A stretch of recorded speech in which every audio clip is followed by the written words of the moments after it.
Mauga is a terrible hero, and the fact that any of the developers inside Blizzard decided that this was something that needed to be released to the public is absolutely beyond me, as somebody who spent years and years testing and playing with different heroes inside Overwatch. The fact that Blizzard thinks this is a good new standard for a hero is unbelievable, and even if we were to take away the things that make Mauga overpowered, his kit overall is just bad. It just feels bad. It's bad for the gameplay.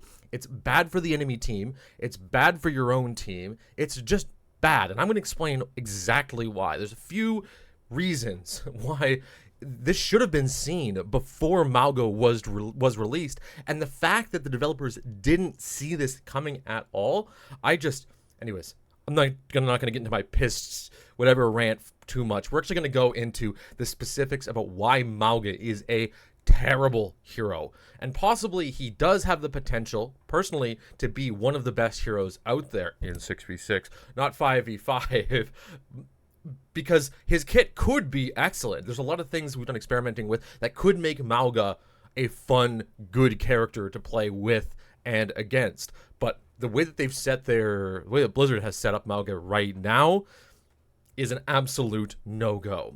So I do want to point out immediately the similarities to BRIG. There is a lot of similarities to BRIG with other heroes, which I will complain about. But just to keep the conversation simple, think about what a BRIG does and think about what a Mauga does.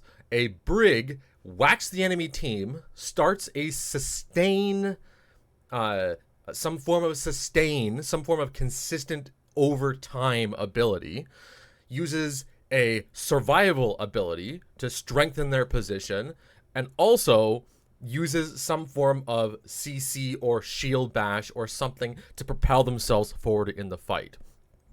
The direct one-to-one, and I'm not going to spend a lot of time working on like exactly how these things stand out, but just think about it. You stand in the front, you hold your freaking left mouse button, you hold it. You press another ability button to increase sustain in the team.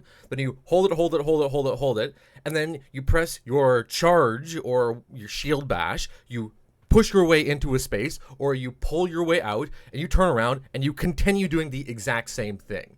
The incentives for the hero are that you are always doing damage and you are always working on the front line with a little bit of utility. Anybody who spent any time balancing anything in Overwatch knows that if you have a similarity to BRIG on any layer, you are going to destroy the game. This is a little bit opposite to what we've learned, to what we learned about BRIG being one of the most fun, and even Mauga is excellent and fun when it's just Maugas or it's just BRIGs, but once you start putting them into a team environment, the act of this passive stand in one spot, sustain the team, doesn't work. It just doesn't work. Now, what I also don't like, and this has become a consistent trend in Overwatch, are passive multi-use interactions. This is where Mauga does damage, and he also gets healing, and he also gets overshield. It's the same thing with BRIG doing damage and also doing passive healing. There is no interaction that any player can do inside the game to disrupt that gameplay circle as long as the Mauga / BRIG as long as they're doing damage to the front line, as long as they are with the team and putting forward pressure. There are quite a few instances of this, like Mauga's overcharge shout thing that makes everybody heal at once. I also don't like these abilities too because they are one button press. If you think about BRIG's ultimate, it is very much close, very, very close in utility to Mauga's shout. There's very, very close overlap. So the act of this invisible passive sustain on the battlefield is just not fun for the enemy team. Why and how, I'm working on a video hopefully to break those parts apart and figure out what's fun and what isn't fun, but this passive multi-use ability is not good. Same with doing damage and taking sustain. You know that and receiving some form of sustain. You know that if the Mauga is doing damage, then the work that you have to do to stop him from doing those things, and then for you to work on him in any way. Same thing with Brig, requires you to stop him from doing something that you cannot stop him from doing. You cannot stop Brig from swinging at people. You almost cannot stop Mauga from shooting people. He will almost always gain sustain, and it requires the entire team's effort to stop that person from having sustain for them to get any impact on that hero.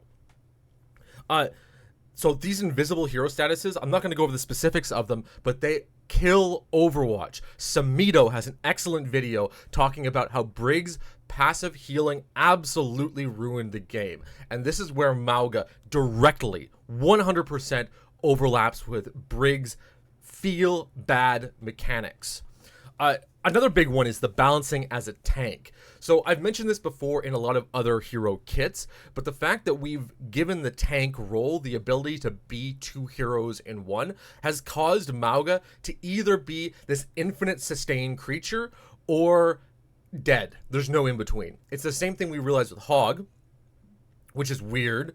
It's the same thing with Brig. Either the fight is lasting a million years or they're dead, and there's no in between. This is because of the amount of sustain, the amount of passiveness that the character has on the battlefield, and only once all the conditions are met will that character go down. Mixed with the lack of interactivity and counterplay creates a terrible character to play. All you're doing is you're standing on the front line and you're doing damage. If you think about a character like Reinhardt, the goal is either to break the shield, to move around the shield, or to catch him out in a charge or a stun, and then you can kill him. And any individual role can take care of that hero. If you take a look at something like Winston, break the bubble, screw with his jump. Right? There's a lot of different things that you can do to deal with the character. But when you look at a character like Mauga, when you look at a character like Brig, all you can do is just shoot it. Just shoot it. And if I am going to quote Gabe Newell, the famous Gabe Newell, and I'm not sure if it's the exact quote that I'm looking for, the exact phrasing of the quote, but he said, whenever the player does something and there is no response back, it's like receiving a narcissistic insult to the player itself. Like, they wanted to define what fun is, and fun is just the interactive cycle. I can't remember the exact phrasing of it, but it's the interactive cycle of doing something and then receiving some kind of feedback.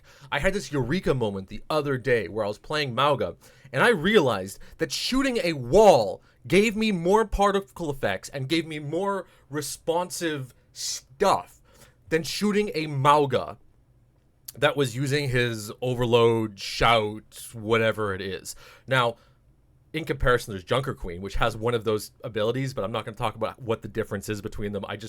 There is a reason why it's a little bit better on Junker Queen, but it's also terrible. So, just really think about it. I don't know why Blizzard would ever release a character like this. I do feel like potentially this is a holdover, another holdover character from 6v6. I still feel it's the same way with a character like Junker Queen, where they would have done excellent in 6v6, but I don't know. Blizzard has lied to us so often, we can't expect things to get any better.